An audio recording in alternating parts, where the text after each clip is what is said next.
I'm here with Marilyn Faulkner. Marilyn, I understand you have a new book out, The User-Friendly Book of Mormon. I'd like to ask you just a few questions. Okay. Okay, number one, there are a lot of scripture study guides out there. What motivated you to write the User-Friendly Book of Mormon? Well, I'll tell you. When I was asked to teach a community scripture class, and the year that we decided to do the Book of Mormon, I went out and bought every study guide I could find. And while they were all useful and each had wonderful qualities, there were a few things that I was looking for that I couldn't find in a study guide, so I thought I would write one of my own, and that's how I ended up with the User-Friendly Book of Mormon. I felt that the members of my class were looking for three things when they came to a scripture study class. One, they wanted to learn something new. And that doesn't mean that they wanted to delve into some strange mysteries, but they just kind of wanted an interesting and a little different angle on scriptures that were very familiar. I think the second thing they were looking for was inspiration. They had things every day that they're worried about. There's over 100 people that come to my class, sometimes as many as 150. And every one of those wonderful people have a story. They get up in the morning and they're worried about health problems, they're worried about their families, they struggle with challenges that sometimes seem almost insurmountable. And when it comes to the Book of Mormon, sometimes it's a little hard to figure out what Nephites and Lamanites and their various wars and dissensions have to do with the problems I'm having with my children or my grandchildren or my work or other challenges that may be part of my life. And so I really wanted to find real-life applications for the scriptures. And I found that sometimes in the study guides I was looking at, while there was a lot of interesting detail, some of those real-life applications seemed to be wanting. And the third thing was that I felt like people wanted to lighten up a little bit.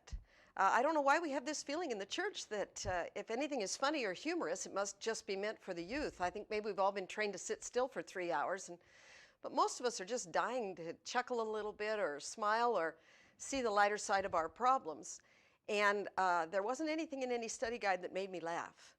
And so, frankly, I wanted something that I could smile while I used it, and that the members of my class could feel like they took a little lighter view of things, not light-minded, but maybe lightening up just a little. So with those three things in mind, I thought that maybe I might be able to write something that would help people take a new approach to the scriptures. All right. Let me ask you, do you have any personal experiences you want to share in regards to using the Book of Mormon as your life's anchor? Well, Latter-day Saints love the Book of Mormon. I'm going to get a little choked up, and I don't mean to. But we do. We love this book. We read it. We've embraced it. We teach our children to read it.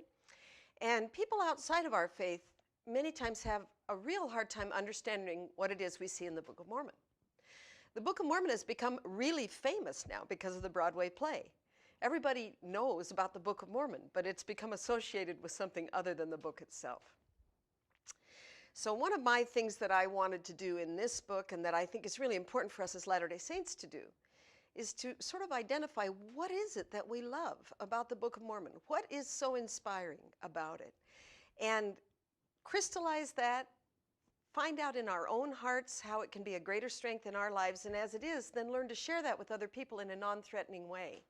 Every sacred text has something to offer, and we can really enjoy the Book of Mormon even if we're not Latter-day Saints.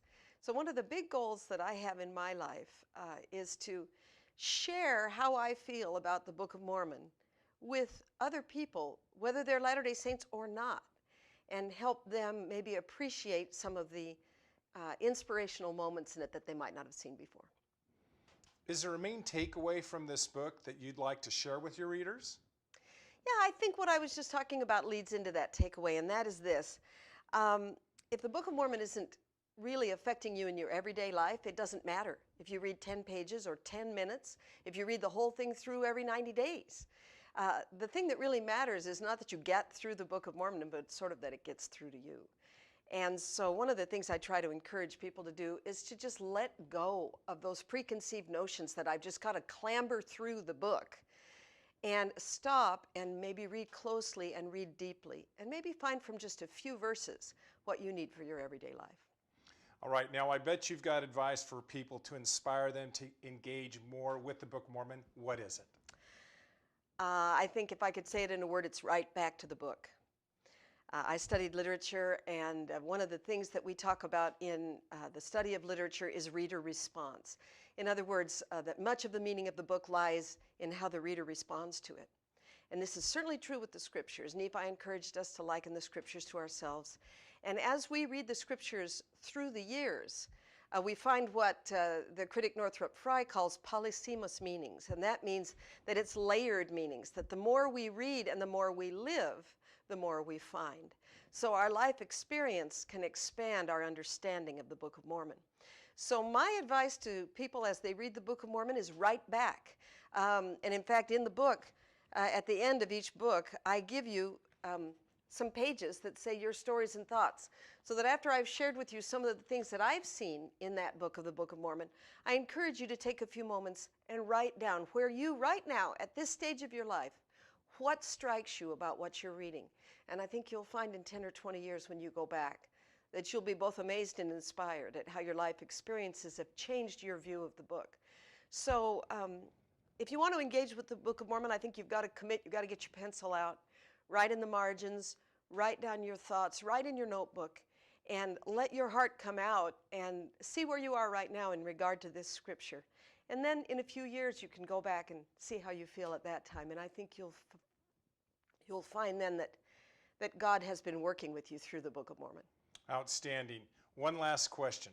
Were there any items that you didn't include in the book that you'd like to talk about?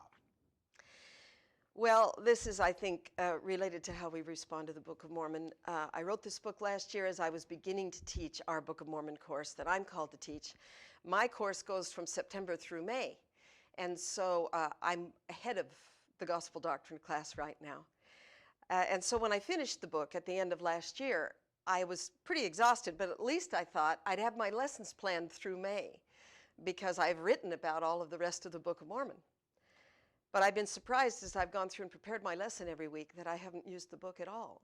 That each time when I go back and read the chapters that I need to teach about, I find a whole bunch of new things that I just can't wait to talk about.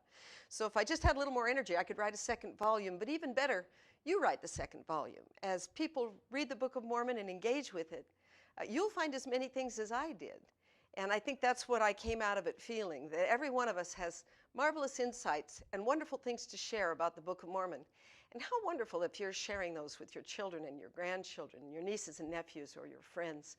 Not in a way that you're trying to hit them over the head and say, you have to think the way I think, but just sharing from your heart the way this book touches your life.